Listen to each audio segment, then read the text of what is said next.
नमस्कार, हेडलाइंस बिहार देख रहे हैं आप और मैं हूं आपके साथ प्राची।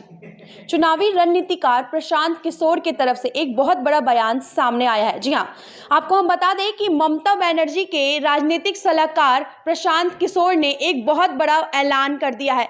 दरअसल पश्चिमी बंगाल में चुनाव को लेकर सियासी सरगर्मी जो है काफी तेज हो गई है, तो वहीं इन सब के बीच प्रशांत किशोर ने एक बहुत बड़ा ऐलान कर दिया है और उन्होंने सीधे तौर पर यह कह दिया है कि अगर पश्चिमी बंगाल में जो चुनाव होने वाले हैं उसमें बीजेपी अगर 10 सीटें भी हासिल कर पाती है तो मैं ट्विटर छोड़ दूंगा।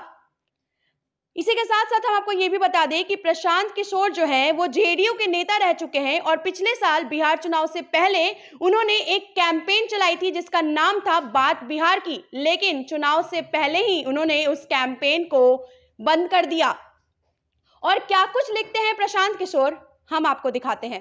प्रशांत किशोर ने सोमवार को ट्वीट किया है और उस ट्वीट में वो लिखते हैं, मीडिया का एक वर्ग बीजेपी के समर्थन में माहौल बनाने की कोशिश कर रहा है।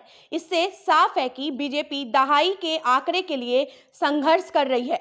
अगर बंगाल में बेहतर प्रदर्शन करती है तो मैं ट्विटर छोड़ दूंगा।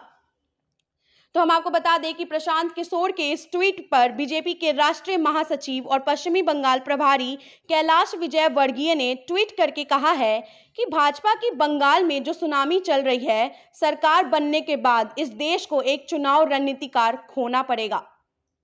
तो हम आपको बता दें कि चुनावी रणनीतिकार प्रशांत किशोर की तरफ से कहीं ना कहीं एक बहुत बड़ी चुनौती दे दी गई है बीजेपी को, लेकिन ये देखना बहुत अहम होगा कि क्या कुछ होता है बंगाल की चुनाव में।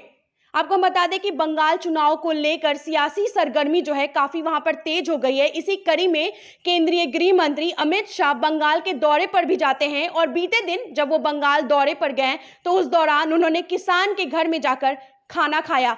तो वहीं इन सब के बीच प्रशांत किशोर की तरफ से एक बहुत बड़ा बयान सामने आ चुका है और इसके बाद बीजेपी की तरफ से क्या कुछ होता है और बंगाल चुनाव में इस बार क्या कुछ देखने को मिलेगा, हमें ये देखना बेहद खास होगा। फिलहाल के लिए इतना ही। बने रहे हेडलाइंस बिहार के साथ। अगर आपने हमारे YouTube चैनल को अब तक सब्सक्राइब नहीं किया है तो जल्द सब्सक्राइब कर लें और बेल आइकन को दबाना ना भूलें। धन्यवाद।